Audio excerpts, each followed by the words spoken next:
Meus irmãos e irmãs, a Bíblia diz: e tudo o que pedirdes em oração crendo, o recebereis. Um dia, um engraxate que trabalhava em frente à estação de metrô de Seul se aproximou da igreja. Supostamente, ouvira o rumor de que em nossa igreja poderia receber a cura para suas pernas. Apesar das chacotas por parte de um motorista de ônibus, não abandonou sua fé de que algum dia pudesse chegar a andar. Era um dia outonal de outubro. O vento frio era sentido na pele, as gotas de chuva eram frias como o gelo e os sacos de palha estavam grudados no chão por causa da baixa temperatura. Mas apesar de tudo, as pessoas enchiam a tenda para adorar ao Senhor. Em meio à multidão, havia um jovenzinho que parecia ser coxo. Eram dias muito frios, mas cada vez que eu subia ao púlpito para pregar, transpirava por todo o corpo, pois pregava com grande fervor a palavra de esperança. Deus é nosso bom Pai, mesmo que as circunstâncias digam o contrário. Se crermos e nos firmarmos sobre a rocha da fé, a bênção de Deus chegará à nossa vida e transformará nosso espírito, nossa alma e nosso corpo, e nos dará uma nova forma de viver. Tenha esperança em Cristo. O enfermo tenha esperança em sua cura. O pobre guarde a esperança na riqueza. Imediatamente, depois de atingir o apogeu da reunião, o jovem engraxate se aproximou de onde eu estava para pedir oração. Pastor, quero andar, disse ele. Por favor, peço que me ajude. Realmente você crê que pode ser curado? Sim, pastor, eu creio. Se o Senhor orar por mim, Deus vai me curar. Quando vi a sinceridade de seu coração em seus olhos, comecei a orar por ele com toda a minha alma. Orei com a mesma paixão com que orava pela cura de minha enfermidade. Toda a congregação se uniu em intercessão. Não sei quanto tempo havia passado, mas depois da oração, quando tentei levantá-lo pela fé, o jovem não mostrou nenhuma reação. Continuei orando. No entanto, a perna do jovem não mostrava nenhuma possibilidade de milagre. A única coisa que eu podia fazer era me apegar mais a Deus. Deus, tenha misericórdia deste jovem. Se tu não o curares, não poderei continuar pastoreando esta igreja. Deus, tem misericórdia de mim. Orei com mais fervor do que nunca, e quanto mais orava, mais podia sentir a dor do rapaz. De repente, abri os olhos e gritei, tomando-o pelas mãos: em nome de Jesus, ordeno que endireite as pernas. Em nome de Jesus, coxo, ordeno que se levante agora. Levante-se. Num instante, ouviu-se um grande barulho de grito de júbilo que se fazia ecoar em todo o auditório. O jovem estava dando seus primeiros passos. Toda a congregação foi como que arrebatada por um turbilhão de louvor, adoração e ações de graças. Não podia crer naquilo, mas somente dar graças ao Senhor pelo milagre. Obrigado, Senhor. Usaste este teu servo.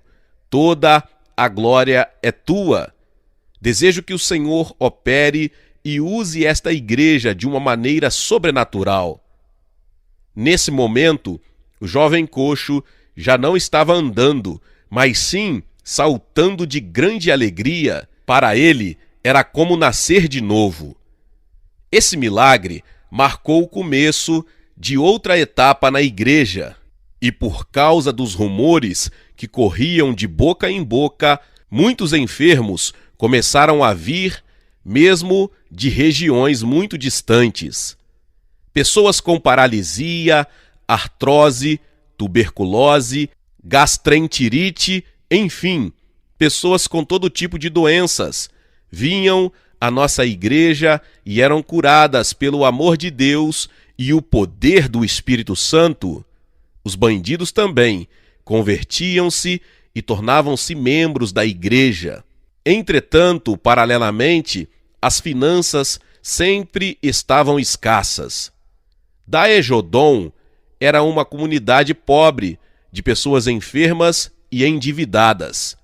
O total de ofertas de um dia de domingo não superava 200 wons, o que não dava sequer para nos sustentar, muito menos para comprar combustível.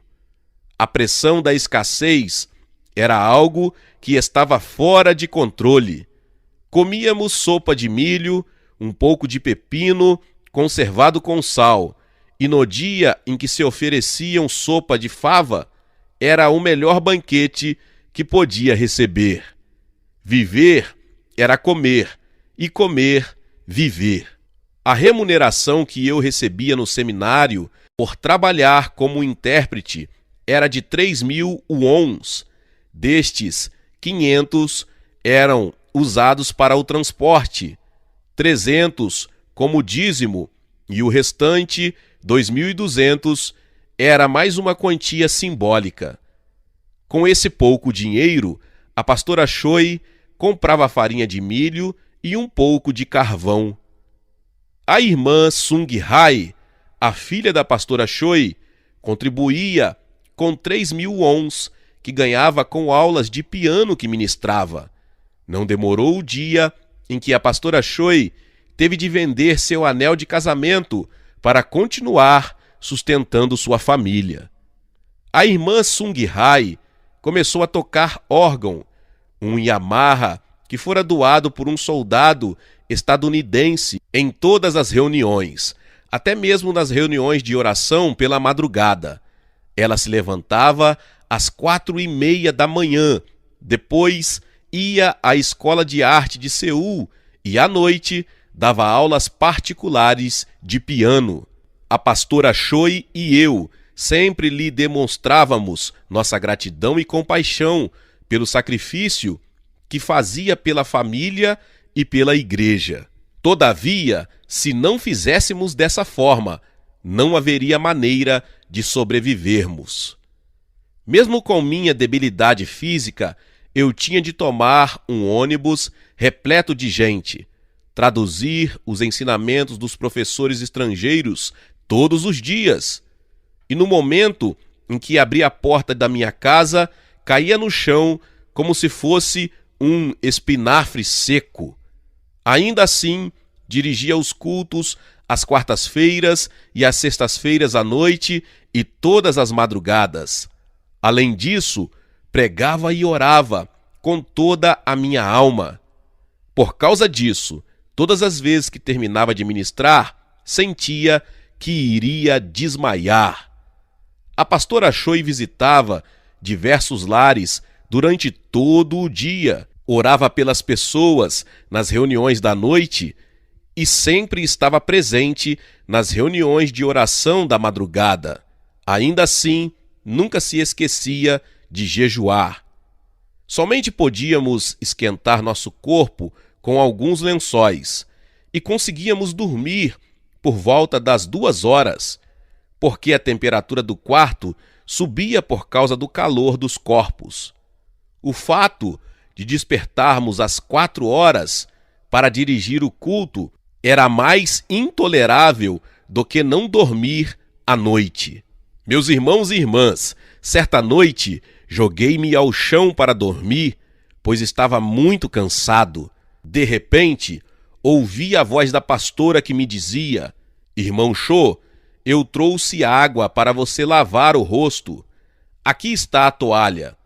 Não demore muito, porque já está na hora do culto." Quer sugar meu sangue? É? Que tipo de vida é esta? Sabe a que horas eu fui dormir? Às 2. Quem começou essas reuniões de oração de madrugada? Disse eu à pastora Choi. Em certa ocasião, acordei cedo para sair para pregar, como estava acostumado a fazer. Mas eu me sentia tão sonolento que pensei que estivesse sonhando. Tudo era um ato refletido de minha atividade cotidiana. Quando saí para o templo, escutei alguns murmúrios que diziam: não, não pode ser. Entretanto, ninguém se atreveu a me avisar sobre o que tinha visto. Ao terminar a reunião, percebi o porquê dos murmúrios. Foi quando inclinei a cabeça e vi que na parte superior estava vestido com um traje elegante e na parte inferior com pijama e descalço. Imediatamente corri a toda velocidade, envergonhado, como um corredor de 100 metros. Isso era resultado da falta de uma nutrição apropriada e do acúmulo de desgaste físico. No entanto, a congregação tomou esse equívoco como um ato simpático de minha parte e teve compaixão de mim, pois todos sabiam como era meu estilo de vida. Houve dias em que passávamos longe do café da manhã e do jantar. O café da manhã nós o omitíamos para jejuar. O almoço não o comíamos por causa do trabalho. E por último o jantar. Novamente o saltávamos porque não havia o que comer.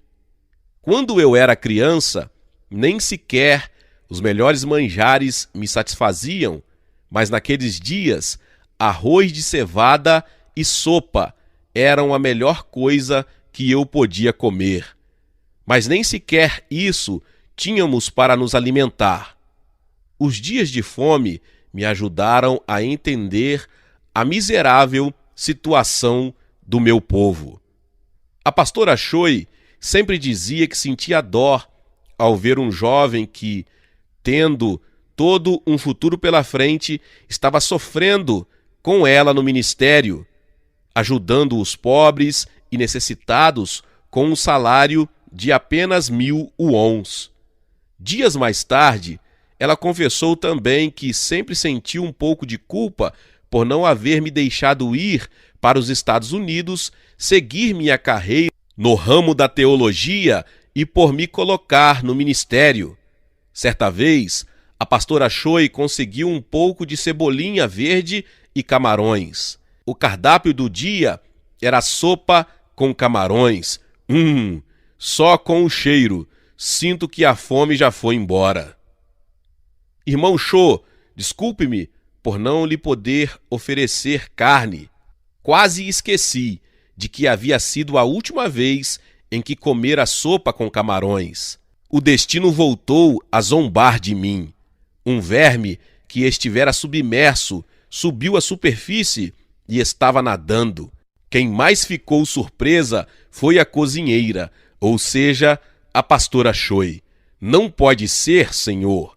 Olhei fixamente nos olhos dela e só pensei em dizer, em tom de humor: ouça, verme, quer que eu devore ou salve você? Mais tarde, me dei conta de que o recipiente que continha os camarões estava cheio de vermes na parte de baixo. Havia sido comprado da família de uns feiticeiros. No entanto, como eu estava ciente da boa intenção da pastora, tratei de responder com algum senso de humor. Ainda assim, a pastora, como se recordasse dos bons tempos do passado, não pôde se conter e saiu correndo para a cozinha.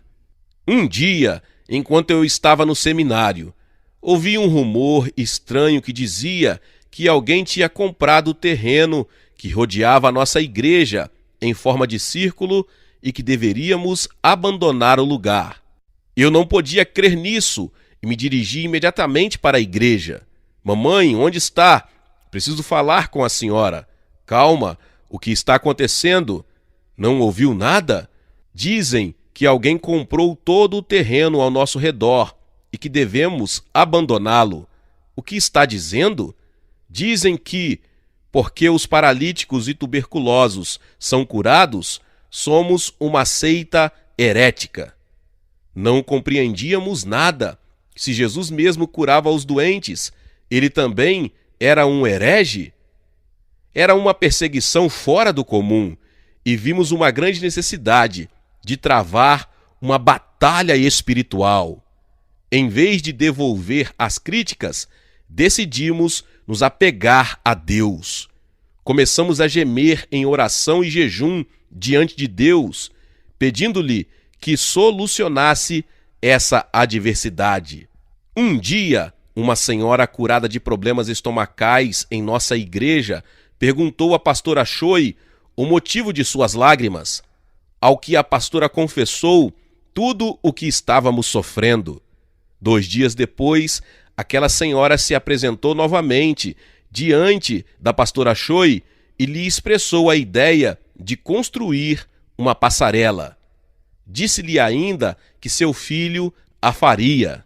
Entretanto, a ideia não era realista, pois a maioria das pessoas da congregação sofria de enfermidades severas e fisicamente era muito limitada também para subir e descer escadas. Dias depois, no horário da reunião, o vento trouxe uma página de jornal e a deixou justamente diante de mim. Isso era comum nesses dias, pois as pessoas envolviam seus calçados com papel de jornal na entrada da igreja. Mas nesse dia não foi assim, porque meus olhos se fixaram em um anúncio que dizia loteria e na parte inferior, primeiro prêmio, uma casa, segundo prêmio, um carro zero. Eu sabia que não devia fazer isso, mas em razão da grande necessidade econômica, por um instante cheguei a pensar que algo poderia acontecer.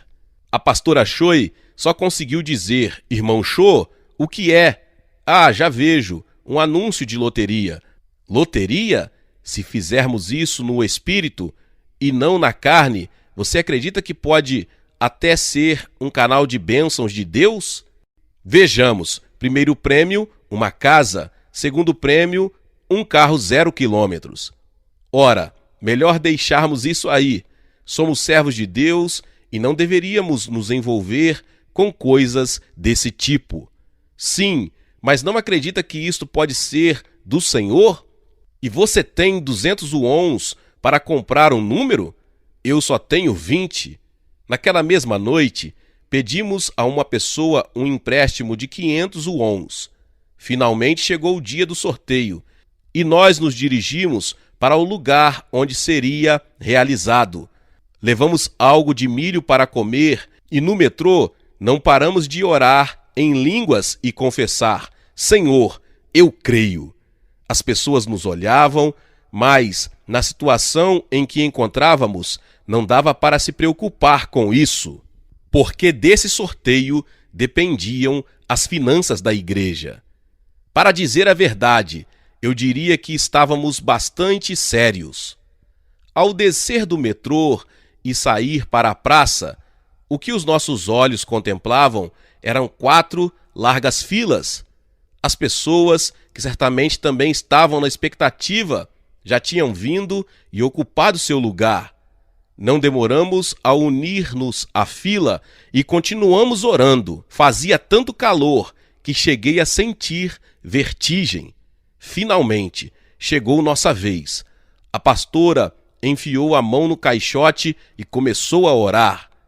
Ao ver que demorava muito, as pessoas, quase que de forma desesperada, começaram a gritar. Com os olhos fechados, Choi pegou um número, tirou-o e o desdobrou. Nada. Ela se mostrou muito desiludida. Chegue para o lado, por favor. Não acha que deveria tirar pelo menos o 5º lugar? Assim, levaríamos um sabão de presente. Falei como que a envergonhado. Depois de respirar profundamente, gritei com todas as minhas forças: Senhor! E tirei um número. Não podia crer no que estava vendo. Nada. Veja, aconteceu o mesmo com você. Vamos embora. O que foi que eu disse?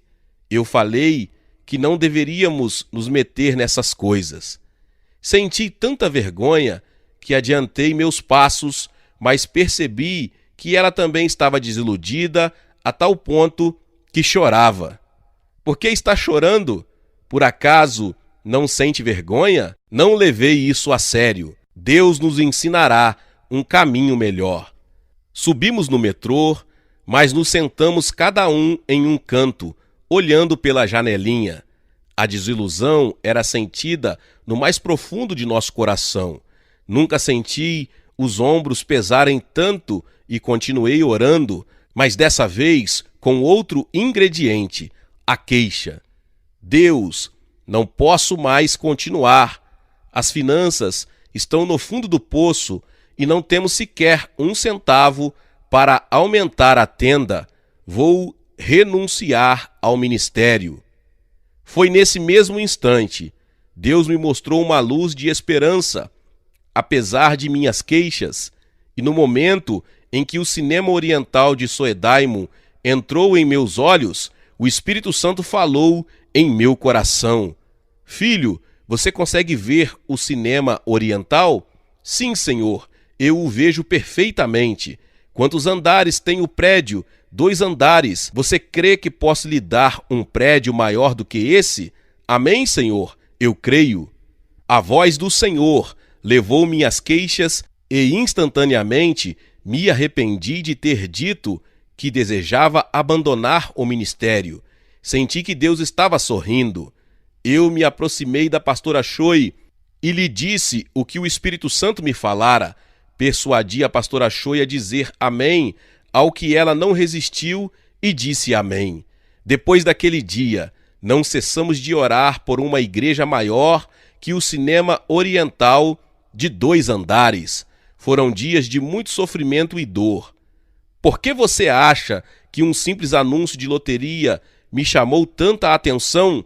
Simplesmente era um tempo em que orávamos todos os dias na casa do Senhor. Glória a Deus, que palavra poderosa! Talvez você chegou aqui pela primeira vez e ainda não é inscrito aqui no canal. Se inscreva aqui no canal, ative o sininho das notificações.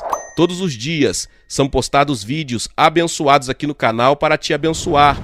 Deixe também o seu like e não se esqueça de compartilhar esta palavra com mais pessoas. Meus irmãos e minhas irmãs, nos vemos nos próximos vídeos. Amém.